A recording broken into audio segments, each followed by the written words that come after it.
Welcome to Bet On It, powered by Wager Talk TV. All right, appreciate everybody's comments last week. Remember, like, subscribe, jump in the comment section. Tell us you hate us. Tell us you love us. I am Kelly Stewart, at Kelly in Vegas on Twitter, joined by Marco D'Angelo, Joe Raineri. Before we get started in the big game breakdown, I have a little present for Joe. I had two lovely 3+ point swings in CLV this week, and Joe beat me out. He had three. And I didn't get a chance to get the placard made because this just came from Amazon this morning, and it was like 18 pieces, of course. Yeah. But I wanted to give you the CLV trophy of the week.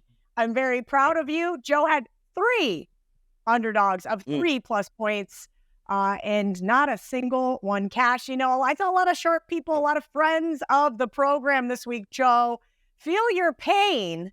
Do you have anything you'd like to say? It was a rough one, but, you know, like they say, Gil, every now and then the public will win a few games and it'll go against you. But it is a long season, and as long as it evens out when it's all said and done, I am good to go. So my mom came this morning and she goes, "Can you please tell me what CLV is?" And I said, "Yes, Mom, it is closing line value." She asked why I hate it so much. I said, "Because, Mom, it never seems to go my way." But something to remind everybody about, and I'll let Marco speak to this, and why it's important to get the best of the number and why CLV truly is important over the long term. Well, Kelly, obviously you want to have the best number. And if you get the best number more times than not, that is going to benefit your bottom line. But, you know, I'm of the other one. You know what? I would rather have a bad number and a winning ticket than to be sitting there so proudly displaying that I beat the number by 4 points and watch me rip up the ticket. Yeah, and that's why I started making these jokes about CLV. I don't mean to be crass. I don't mean to be distasteful, but it is the most frustrating thing to have a 7.5 with North Texas. The line closes like 5.5 in some spots on the Wager Talk odds screen. And it did not matter. Cal obliterated that team in the second half. But we live to bet another day. We're going to start off with some big game breakdown. Sunday, ABC, 3:30 Eastern, 12:30 Pacific. Currently on the Wager Talk odds screen, Texas A&M is a 4-point favorite. There are some 4.5s out there as well. Total 49.5 versus Joe's favorite team, Miami Hurricanes. Marco, I'm going to let you go first, though. Talk to me about the U. The U. Well, the U usually ends up on this show as the FU, but we're going to go ahead and try again. I look at this one, and it is a great game. You look at the breakdown, you've got two teams with high aspirations. It's a rematch from last year. And, last year's game, kind of was a snooze fest. 17-9, Texas A&M got the W. Miami had every opportunity in the world to win that game last year. And if I remember correctly, I think both me and Joe were on them in that game, and they find a way to puke down their leg as they usually do. I'm looking at it this way. I'm not a big fan of Jimbo Fisher, but I'm even less of a fan of Mario Cristobal. So I'm going to take the lesser of two evils. I am going to look to Texas A&M in this one, and a couple things that sway me in that way. I look at Miami. They gave up just under 14 points last week. Anytime they have allowed 14 points or less over the last 3 seasons, guess what? It's only happened 6 times. Guess what? They're 0-6 the following week against the spread. And Jimbo Fisher, for all of those faults, when he is playing a non-conference game as coach of Texas A&M, he has done very well down there. He's 13-5 against the spread. That's why, as I said, the lesser of two evils. This is a weak vote for me, but I'm going to go ahead. I'm going to go Texas A&M. I've got them winning 30-20. I think you're going to see more scoring than you saw last year. It would be kind of hard to see less, being that it was the snooze fest. But I'm not sold on Miami of Florida. You. And I'm not sold on Jimbo Fisher. I'm not saying I'm going to bet the U here. Mainly because the SEC just bullies this team every single time they play one. And that's not a fun place to be. Joe, do you think we're smelling an upset brewing in South Florida? Oh, well, you already know how I feel about Mario Cristobal and the U, and I trust him as far as I can throw him. And listen, say what you want about Jimbo. He is 60-9 coaching in the state of Florida in his career. It is nauseating, which is why, Cal, I'm not going near the full game. I'm going to try a different approach with the U this time. I got a revenge spot. I got a little extra time here. And I have a very motivated upperclassman quarterback, and I was pretty impressed with what I saw against Miami of Ohio. I was especially impressed with how they played defensively up front. They got a ton of athletes. This is a real Miami Hurricanes defense. I get the better quarterback, more experienced, and this kid Wigman is not. What can you say? He came on late last year, right? He was the last one on the bench that they tried. Turned out to be fairly decent. He had a monster game against New Mexico, but he's young. He's only a sophomore, and he has not thrown an interception yet in his career. I think the University of Miami comes after. I think that front can get to him, and I do think an interception or two are coming. I don't want nothing to do with a 60-9 Jimbo in Florida ass play. I am instead backing the U to come out firing in the first half.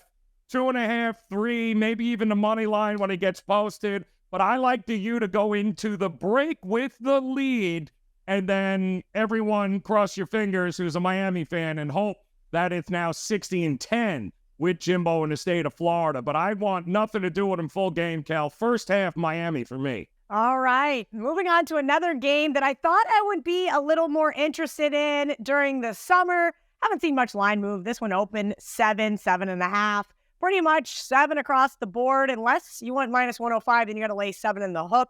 At a couple of books, totals come down, though, 56.5 down to 54.5. Joe, Quinn Ewers and this squad almost got it done last year in Austin. Now they're going to sit in the upper deck here in Tuscaloosa since Alabama decided not to sell any lower bowl seats to Texas fans. I was almost going to go to this game, but I decided to stay home with Coco in Vegas instead. Make this one make sense. Both teams really slow start last week. I ended up on Rice because our good friend Brian Leonard gave it out on last call. Your thought? What we saw last year from these two teams, and don't forget, yours, I believe, got hurt in that game in the second half, and it kind of changed everything in that game. And you're right, they did start slow, but he ultimately ended up with, what, a 4 touchdown, didn't turn the ball over, about 300 yards of offense. Pretty impressive stuff any which way you cut it. And you know, both of these teams have national championship aspirations. And to add even more intrigue, Quinn Ewers is, in a lot of people's estimation, a Heisman favorite. He wins this game, you can just catapult him despite what everyone in Colorado seems to think. You put Quinn Ewers can go and beat Alabama in this spot here and have himself a day. He is firmly, as far as I'm concerned, a guy we got to take into consideration for the Heisman. But ultimately, I think the way to look at this game isn't by picking a side, although very rarely will you see this low a spread here with Alabama. I'm going under 59.5 or 54.5 rather. It has come down here a little bit. I was not all that impressed with Alabama's offense. I don't know about you guys, but Jalen Milroe, very athletic, reminds me of like Richardson last year, now with the Colts, of course, with Florida. Not sure this is going to be the spot where he elevates and becomes this prolific passer of some sort. I do think mistakes are going to happen. I think Texas is poised to be able to get even, but ultimately, I think it's the defenses I trust more in this game than the offenses, which is why I think this number is a little bit too high. I'm looking to go with the under in this matchup here. Yeah, Steve Sarkisian agreed with you. In his press conference, he touted that defense. Marco, is this the case? Take the better defense plus the points? No, I'm not going to go that way, but I got a little bit of bone of contention with you. You said that Brian Leonard got you to the finish line with Rice last week. Okay, nothing that I said on my almost official sandwich game last week. Okay, all right. First of all, you completely put out on your unofficial sandwich game. Guess what? The back door wide open. in for the Rice Owls. Hell, Marco, I might even be on them again this week. Okay, I just wanted to get clarification there. All right. We looked at this one this week, and you know what? You go back to last year's game, and yes, Texas should have won that game. They had every opportunity to do so. That was the game of the year. I'm not a big fan of Sarkisian, but he had a great game plan for them. Also might have had a little bit of home cooking. Did you go back and look at the box score from last year? Texas were on the good side of 15 penalties. Alabama was flagged 15 times in that game last year. That was a huge difference to only 5 for Texas. Difference, 100 yards, 15 penalties. That made up the difference and kept Texas in that game. I'm looking this year. You look at Coach Saban, he has always had success in week 1 and 2 of the college football season. Why? Well, we know he always schedules generally, a cupcake in the first week, but he has a big game in the second week. All summer, he was spending as much time preparing for Texas as he did for Middle Tennessee State last week, if even at all.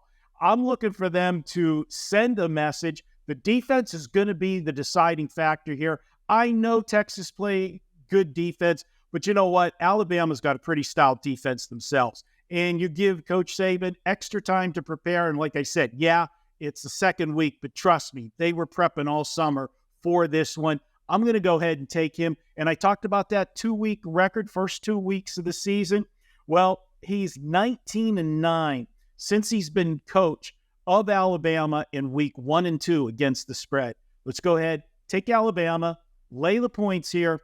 I'll roll Tide. Smash that like button. Drop us a comment, good or bad, indifferent. I actually am going to start reading them this year. And even though it keeps creating weird usernames for me on YouTube, no matter which email I log into, it's like Kelly Stewart 8541. I'm like, how do I change this? What am I going to do with myself? You know what we're going to do? We're going to pivot into the segment that I need some help with, because I had 3 barking dogs last week and only one of them was barking in Toledo. Well, actually it was in Champaign, but it was Toledo that was barking. Marco D'Angelo, I'm kicking it to you first. Help me out here. Who do you think has a shot to win outright this week in college football? Well, Kelly, we're going to take a look at Texas Tech. And I'm going to tell you, do this all the time. And this is going to be the theme of today with a lot of games. Don't overreact off of one game. And the knee-jerk reaction here is Oregon scored 81 points in an 81-7 blowout, while Texas Tech was upset at Wyoming as a 12-point favorite. This is a spot where people are going to look at Oregon. They're going to expect them to roll. My thought is Texas Tech got caught looking ahead, and I'm actually kind of kicking myself that I didn't have Wyoming on my card last week, but I just don't like those open-faced sandwiches as much as a full-blown sandwich. Look at this one, Oregon. Think you can move the football on them. Yeah, they're going to go up and down the field. Everybody does against a Big 12 school, Texas Tech. But Texas Tech can answer those scores, and I think this is going to be one of those ones where team with the ball last wins. And let's talk about Texas Tech QB. Tyler Show, he is a guy that's going to have a little bit of a chip on his shoulder when he faces Oregon. Remember, he was at Oregon. Yeah, he was a backup there when Justin Herbert was there. He started a year, and now he's at Texas Tech. Do you think he's pumped up to face Oregon? I look for a big game from him, and let's call it upset city. It won't be a defensive battle if that's what you're looking for. I've got it, Texas Tech, 38-35. Team with the ball last wins. And there comes Marco coming in early with my best bet for this week. Total currently 69 on the Wager Talk odds screen. I have a feeling that one might just get absolutely obliterated. Marco said it. Last team to score wins. Hopefully it's the Red Raiders. And oh, by the way, Marco, I did have Wyoming. I just didn't think they were actually going to win the game outright. And when it was 17-0, never mind. We'll get into that in the best bet section. Joe Raineri, give me another CLV underdog for this week. Oh, goodness. I am going to go here, Cal, to the one division in which no team wants to lose.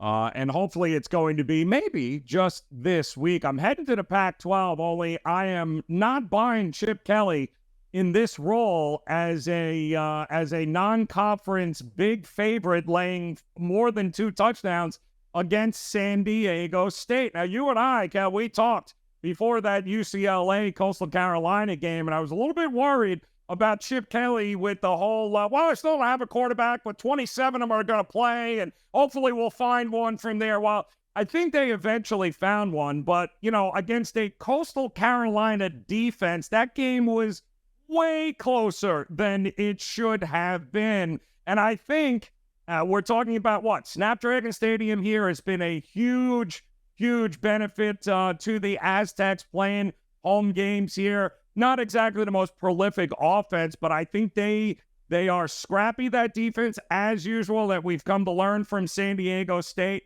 I am not buying a lot of new faces, a lot of different moving parts here with UCLA. Chip Kelly, by the way, 4-10 against the number in non-conference games like this. No way do I want to back Chip Kelly and lay over 14. They were laying that against Coastal Carolina and didn't cover it. And this is a much better defense than what they just saw there. And they were home. Now they're at Snapdragon on the road. Don't buy it. I think San Diego State plus the 14.5 with a little sprinkle, and we could be off and running here this week. The first comment on last week's college football bet on it was from Joe Public. I think he was a little offended about this segment, but we're fading you again, sir. Joe, who is a fade Joe Public game of the week? Gee, I'm wondering if there was only one team in this country that people have completely lost their mind and maybe, what is the name? It's Colorado. Only Cal.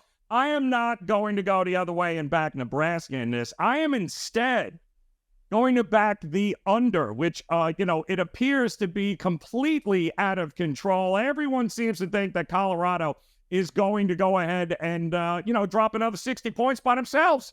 They were unbelievable against TCU. Do not get me wrong, but I don't buy it. I don't buy not necessarily Colorado being better than everyone thought they were. It's a 10 a.m. local start in this one here against a Nebraska team with Matt Rule, who we know in spots like this before has done a great job of coaching his team up here. Not to mention, Matt Rule knows, as everyone knows, the last thing you want to do is get the ball back to Colorado's offense and put your defense in a position to fail. I think the game plan for Nebraska come on. Did you watch that Colorado defense? Are you guys thinking this is some defense that can get off the field all the time? I'm not buying it. I think Nebraska's offense is going to be better, but I think they're going to be better at holding on to the damn ball and keeping that Colorado offense on the side. It's a great spot for Matt Rule to do what he has always done as a college football coach, is get these kids ready to play at Nebraska. They weren't great, but you know what they were? They were great defensively, weren't they, against Minnesota? I thought it was a great defensive effort. I expect more of that today. They are hearing that nobody's giving them a chance. They saw what the line was. These kids are saying, oh boy, Colorado, now a top 25 team. No way does Nebraska have a chance. I think the defense gives them a chance, but I like the value in fading the public and the total by backing this thing to go under here, Cal. Yeah, well, the public sure as hell disagrees with you. 58.5, 59.5 now on the Wager Talk odds screen. I think we wait to bet it. I bet we see a 60. This is Wednesday, 2:30 Eastern. We're recording. Yep. So just hang tight because this one's only going one way. Speaking of one way, there's no more open face sandwiches, Marco D'Angelo. Is the deli back open or do we have a trap game this week? Oh, we've got a trap. And if you thought you didn't like Joe's under, wait till you get mine. We are going to the same game. And yes, there's a trap. But I'll tell you what, we understand that watching Nebraska games are not fun. Let's face it, it's downright painful sometimes. You saw that Thursday night game. Well, I've got the solution for everybody. I have created a new game. It's a drinking game for watching Nebraska and Colorado. Every time somebody says, Coach Prime, you've got to do a shot. Trust me, you'll be smashed by the end of the first quarter. Guarantee, okay? Because they are going to talk about Coach Prime at nauseum. They are the greatest thing since sliced bread. Hand them the national championship. Did you see what they did on Saturday? Let's just stop. They were going against TCU's defense where's TCU play? Big 12. Last time I looked, there's not many teams in the Big 12 that play defense. Plus the fact that Colorado had all summer to prepare a game plan. And nobody really knew what to expect of Colorado and what they were going to do. TCU got caught with their pants down. Colorado spread the field. They went at a fast tempo, and TCU had no answers. But you know what else didn't have an answer? As Joe alluded to, Colorado couldn't stop anything in that game. Nebraska's not going to score a lot. That's not their style. But what they can do is play power football and run the football. They did have 181 yards on the ground last week. They will be able to control the clock and keep Colorado off the field. You're telling me that Colorado really deserves a top 25 ranking after one game? Come on, people. Let's not get crazy. And yes, this was the same old Nebraska. New coach, same result. They led the entire game and they found a way to lose. Well, when you have 4 turnovers, I'm sorry, you are going to lose. The team was learning a new offense and a new defense. They should be better this week. I'm taking Nebraska plus the points here. I'm not falling for the trap. And I said, this is going to be the theme this week in college football, and it'll be the theme next week in the NFL. Don't overreact to week 1 results. It's one game, people, and you can't get more one-sided on what the public saw. I actually gave this game out Monday on Wager Talk Today, and I've never seen so many comments come in on the Wager Talk Today just crucifying me, telling me that I was crazy. And you know what? Maybe I will be. But I just want to see all those people come back in after the game on Saturday. And if you think I'm crazy, tell me in the comments. Go ahead. I want it on record. And I'll eat crow if I have to Saturday. But I think I'll be the one sharpened. Don't do that. I ain't never eaten crow, and I have no desire to do so. I know a lot of things. But that sounds disgusting. The drinking game was absolutely and utterly hilarious. All right, well, you guys left us some comments last season about some people that you really wanted to see. One of those people brought us some gold. Hopefully not this kind of gold, but more of the other kind of gold. I am so glad to be back. Thank you, everyone who follows the show, who's been fans of the show for so many years, and more importantly, everyone involved with the show. Kelly, most notably, I greatly appreciate you sharing some of your time. And I don't want to waste anyone's time out there, so I'm going to get straight to the bottom line. Listen up. It's early in the season. I don't want to waste my time or yours. There's not a lot of data. There's not a lot of analysis. I've never made this a secret. I trade on the same 5 factors. It's my network, it's price action, it's mean reversion, it's the analytics, and it's momentum. As far as analytics, stick the passing success rate and expected points added. You can't go wrong. They're 2 of the highest predicted metrics. Also, that other nonsense away. Like that kind of information that's readily available, it's useful, but it's not valuable. So if you're going to look at analytics, look at more of the advanced stuff. Like I said, momentum, things that are in motion tend to stay in motion. Don't get out in front of it. And this early in the year, those are the factors that help me confirm. So I don't want to go backwards and give up the pick and then go try and find reasoning for it. I don't work that way. You guys know me well enough now, all these years. And before I give out these games, keep in mind, I'm going to let you know what I bet, what we betted at, and what sharp information I moved for other groups. With all that said, here's the truth. In 2021, I went back and I documented every single line-moving college football of more than 3 points. 3 points or greater. Here's what I found. There was almost 400 bets that you could have placed where the line moved 3 points or greater. In that instance, if you bet the opener, you cash 62% of your bets in games that move 3 points or more.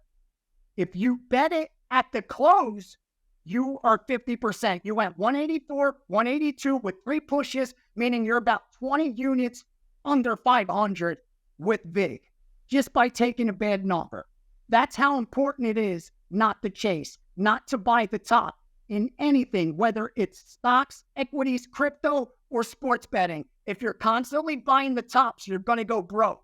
It's better to pass than take the worst of it, and that proves it. If you bet early, you went 62%. If you bet late, you lost 20 units. Nothing could be more clear than that, and we have a 400 bet sample size to support it. So let's dive right in.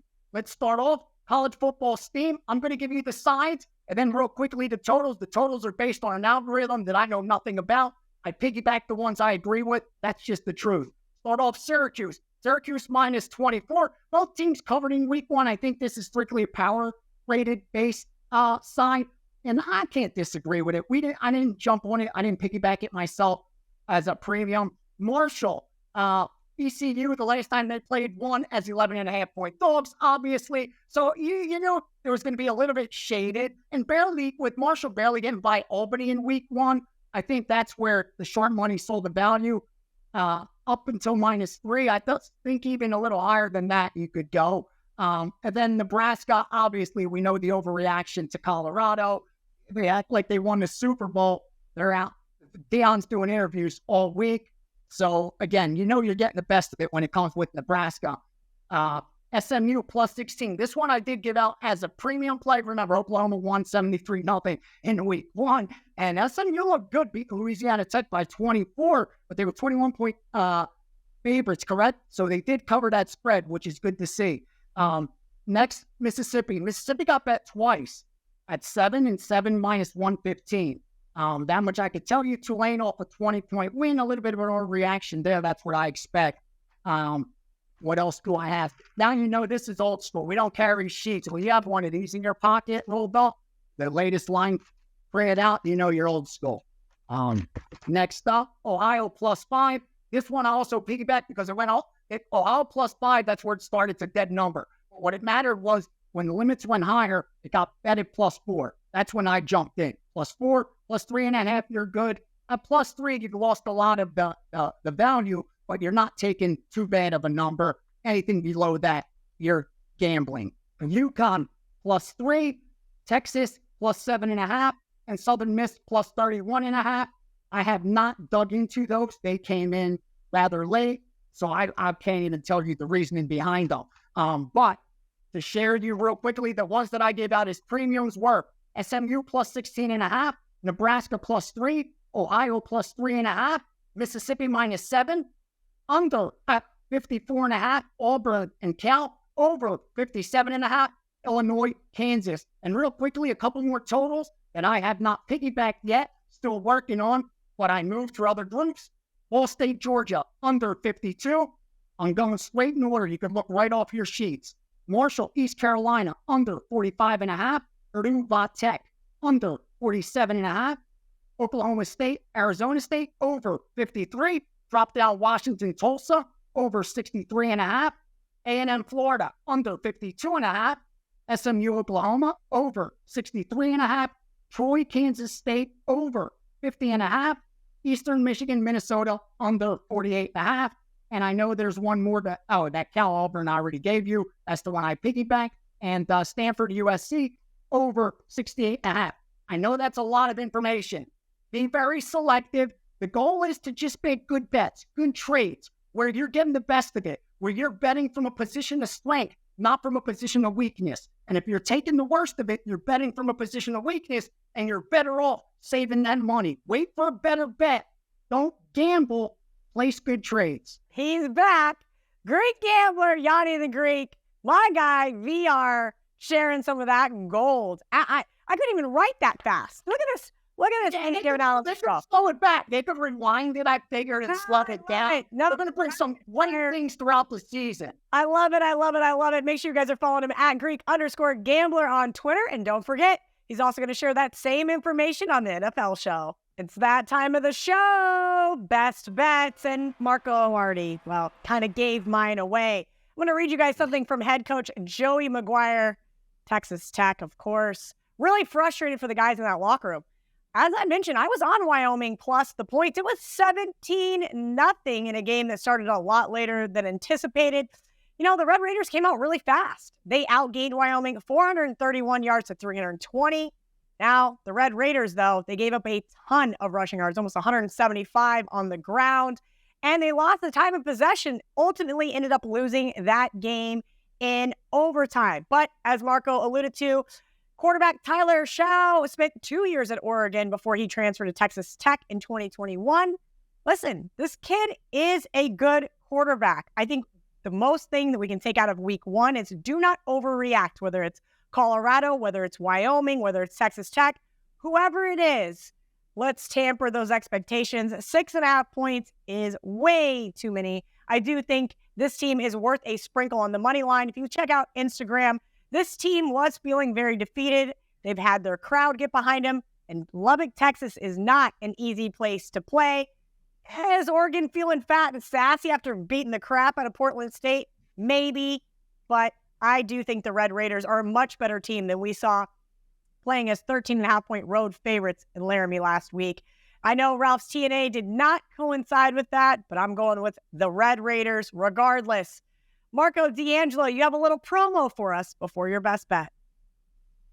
Yeah, Kelly, we've got a special deal this week at Wager Talk. It's not just for me. It's for any handicapper at Wager Talk. You can get 3 weeks, college football, NFL football, all plays for just $147. Do the math. That's $49 a week. You can pick up your favorite capper, 3 weeks, college and pro football. Head over to Wager Talk right now to get it. And Kelly, we're going to go for my best bet. We're going to take Wisconsin in this one. And I'm looking again. This is one of those games where the public might overreact to what happened last week. You've got Wisconsin. They had a ho-hum win. They win 38-17, 28.5-point favorite against Buffalo. They won but didn't get the cover. After that game, new head coach Luke Fickell said that his team was sloppy and that they had a lot of things they needed to clean up. Too many missed tackles, wide receivers dropping balls, and quarterback throwing 2 interceptions. Well, let's just pump the brakes here. That was a totally new offensive scheme and defensive scheme for Wisconsin with the new head coach. And yeah, they had to have one eye down the road for this revenge game. Because if you remember last year, Washington State went to Madison and pulled the upset. And what did them in last year? 3 Wisconsin turnovers and 11 penalties, 106 yards in penalties in that game, helped Washington State come away with the win. I look for Wisconsin this week to be much more efficient, no turnovers, and to be able to pound the football down the throat of this Washington State team. Laying points on the road sometimes can be dicey, but you know what? When you've got a team like Wisconsin that can run the football, when you've got that fourth quarter lead and you're trying to protect the lead, so often you have teams that are passing teams that try to run the football to kill clock. They don't do that well. And what happens? You get 3 and out, you punt it away, and the other team has the ball and gets a backdoor cover. Not with a running team, because they're doing what they do best. They're killing clock, they're moving the chains, and you know what? They do it so well, they can punch another scorer in, which adds to the lead when you're trying to protect it. I'm going to go ahead, lay it with Wisconsin. I think you're going to see a much better effort in game 2 of the Luke Fickell era. Take Wisconsin minus the 6.5. I'm starting to see some 6s as the public is going to the home dog here. You might want to hang on and see how low this one goes. I don't see it going back to 7. I like Wisconsin. All right, Mr. CLV Trophy himself, Joe Raineri. What do you got for us? Best bet time.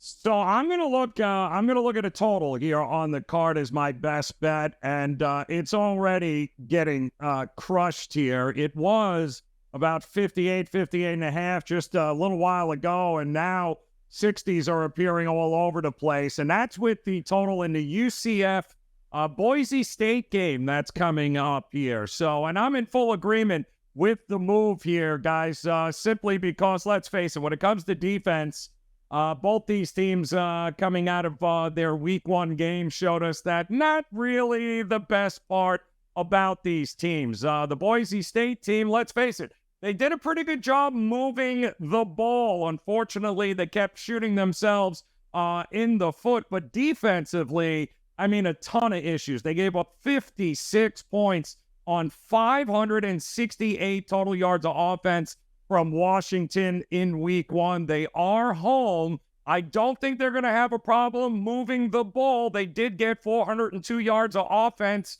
in that game, but the problem was the mistakes and the turnovers is what crushed them there. And we saw Gus Malzahn not take out any of the starters in what was a ridiculous game against Kent State. Gus Malzahn is not going to take his foot off any gas here. The offense, guys, was unbelievable. 700 total yards of offense, 389 on the ground. Expect up-tempo, expect Plumlee to continue to dominate against this defense. No way does this game land under 60 points here, Cal, which is why I am all over the over with UCF and Boise State. All right, you've heard from the best bets. You've looked at the Wager Talk odds screen to shop around for the best numbers. Hopefully, you've already smashed that like button and dropped a couple of comments. Also, subscribe to the Wager Talk YouTube channel. All right, guys, here is our beautiful recap graphic. But I hope you guys enjoyed tonight's show as much as we did doing it. From Joe, Marco, Ralph, VR, and myself, good luck. Till next week, let's bet on it.